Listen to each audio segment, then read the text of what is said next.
Hi viewers, நம்ம இன்றைக்கி எப்படி வெஜிடபிள் குருமா ஈஸியாக பண்ணுறதுன்றது பார்க்க போகிறோம்.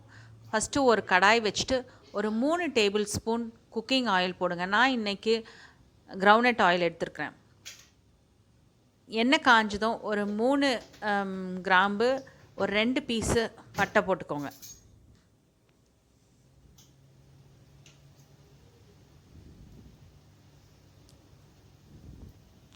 கிராம்பு பட்டை கொஞ்சம் பொரிஞ்சதுக்கப்புறம் கட் பண்ணி வச்சுருக்கிற வெங்காயத்தை போட்டுக்கோங்க. நான் ஒரு மீடியம் சைஸ் வெங்காயம் கட் பண்ணி வச்சுருக்கேன். அதையும் இந்த எண்ணெய் கூட சேர்த்து நல்லா வதக்குங்க. நான் இந்த குழம்பு செய்கிறதுக்கு 2 வெங்காயம் எடுத்துருக்கிறேன். ஒரு வெங்காயம் இந்த மாதிரி கட் பண்ணி இந்த எண்ணெயில் வதக்கிறதுக்கும், இன்னொரு வெங்காயம் ஸ்மால் சைஸ் அதை வந்து இஞ்சி பூண்டு பேஸ்ட் கூட சேர்த்து அரைச்சி வச்சுருக்கேன்.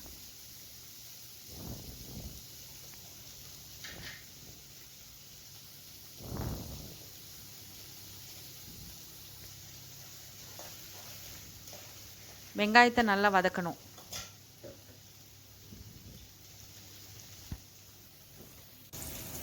வெங்காயம் வதங்கும் போது கொஞ்சம் கருவேப்பிலை போட்டுக்கோங்க.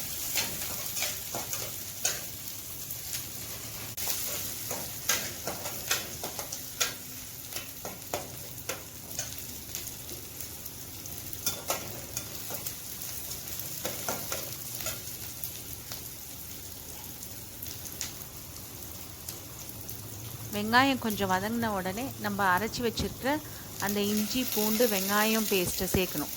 அது எப்படி அரைச்சி வச்சுருக்கோம்? இஞ்சி பூண்டை நல்ல நைஸாக அரைச்சி வச்சுருக்குறோம். 4 பல் பூண்டு, ஒரு 1/2 இன்ச் சைஸ் இஞ்சி, இது ரெண்டுத்தையும் சேர்த்து நல்லா ஃபஸ்ட்டு நல்லா மையாக அரைச்சிட்டு அது கூட ஒரு சின்ன சைஸ் ஆனியன் சேர்த்து சும்மா ஒரு 1 பாதியமாக அரைச்சிக்கணும். அந்த ஆனியனை இந்த விழுதை நம்ம இந்த வெங்காயத்து கூட சேர்த்து வதக்கணும், பச்சை வாசம் போகிற வரைக்கும். அதுக்கப்புறம் நான் இந்த குழம்பு சேர்த்துக்கு ஒரு பெரிய சைஸு தக்காளி எடுத்திருக்கேன். அந்த தக்காளியையும் மிக்சியில் போட்டு அரைச்சி அதையும் இந்த மசாலா கூட சேர்த்து எல்லாத்தையும் சேர்த்து நல்லா வதக்கணும். நல்லா பச்சை வாசம் போகிற வரைக்கும் இந்த மசாலாலாம் வதங்கணும். இது மசாலா வதங்கிச்சா அப்படின்னு நமக்கு எப்போ தெரியும்னா, அந்த எண்ணெயும் இந்த மசாலாவும் தனியாக பிரிஞ்சு வரணும். அப்போ தான் இந்த மசாலா நல்லா வதங்கிடுச்சின்னு நம்ம தெரிஞ்சுக்கலாம். அதே மாதிரி அந்த பச்சை வாசமும் போகணும். இந்த சமயத்தில் நம்ம கொஞ்சம் சால்ட்டும் ஆட் பண்ணிக்கணும். தேவையான அளவுக்கு உப்பு சேர்த்துக்கலாம்.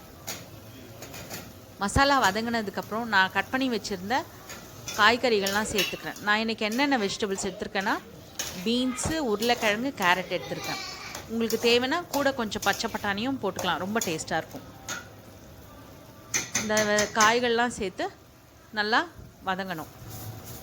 இந்த நேரத்தில் இந்த காய்களுக்கும் தேவையான அளவுக்கு உப்பு போட்டுக்கலாம்.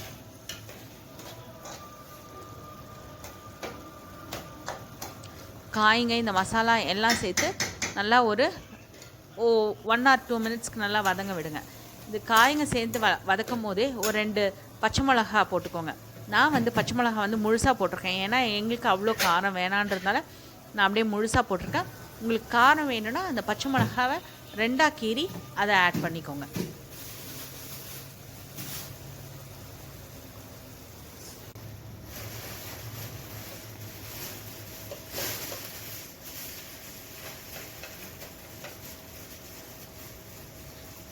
இந்த மசாலா காய்கறிகள்லாம் வந்து ஒரு 1 or 2 மினிட்ஸ் வதங்கினதுக்கப்புறம் ஒரு 1/2 டீஸ்பூன் மஞ்சத்தூள் ஆட் பண்ணிக்கோங்க.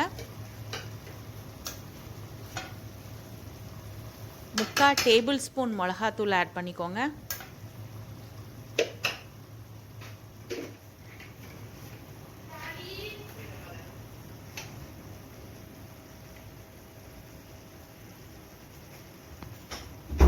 முக்கால் டேபிள் ஸ்பூன் தனியாத்தூள் ஆட் பண்ணிக்கோங்க.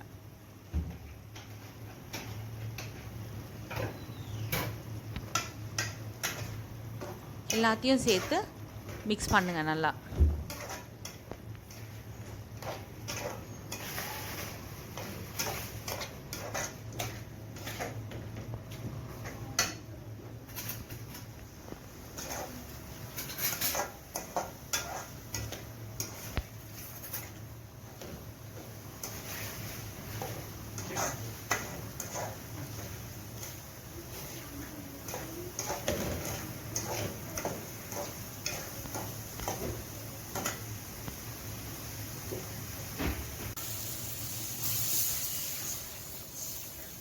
இந்த மசாலாலாம் கொஞ்சம் வதங்கினதுக்கப்புறம் ஒரு 2 கப்பு தண்ணியை வந்து இது கூட சேர்த்து ஆட் பண்ணிக்கோங்க.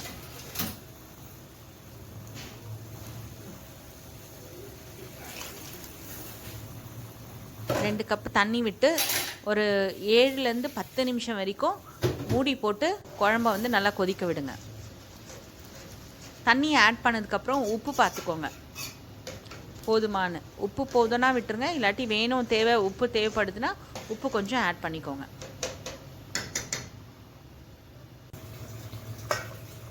ஒரு 7லேருந்து 10 நிமிஷம் வரைக்கும் மூடி போட்டு நல்லா குழம்பு கொதிக்க விடுங்க. 10 நிமிஷத்துக்கு அப்புறம் திறந்து பார்த்தீங்கன்னா வெஜிடபிள்ஸ்லாம் நல்லா வெந்திருக்கும். இந்த சமயத்தில் தேங்காய் விழுதை வந்து இது கூட வந்து ஆட் பண்ணணும். தேங்காய் நான் எப்படி அரைச்சி வச்சுருக்கேன்னா, அரை மூடி தேங்காய் கூட 1/4 டீஸ்பூன் சோம்பு சேர்த்து நல்லா மையாக அரைச்சி வச்சுருக்கேன். இந்த தேங்காய் விழுதையும் இந்த குழம்பு கூட சேர்த்து ஆட் பண்ணிவிட்டு நல்லா கலரி விட்டுக்கோங்க.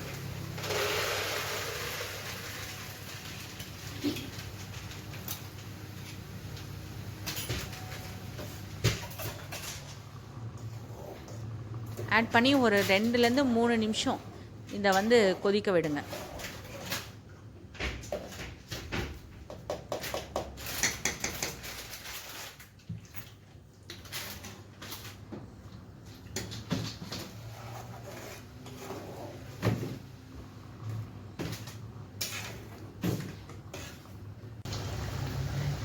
ரெண்டுலேருந்து 3 நிமிஷத்துக்கு அப்புறம் மூடி வச்சு குக் பண்ணினதுக்கப்புறம் திறந்து பார்த்திங்கன்னா குழம்பு கம்ப்ளீட்டாக ரெடி ஆகிருக்கும். அந்த நேரத்தில் கொஞ்சம் கொத்தமல்லி தூவி நீங்கள் கார்னிஷ் பண்ணி இட்ஸ் ரெடி டு சர்வ். இப்போது டேஸ்டியான vegetable kurma ready for idli, dosa, chapati. Idli, dosa, சப்பாத்திக்கெலாம் இது ரொம்ப டேஸ்டியான ஒரு சைட் டிஷ். தேங்க்யூ ஃபார் வாட்சிங். உங்களுக்கு என்னோடய வீடியோ பிடிச்சிருந்தா லைக் பண்ணுங்கள், சப்ஸ்கிரைப் பண்ணுங்கள், கமெண்ட் பண்ணுங்கள்.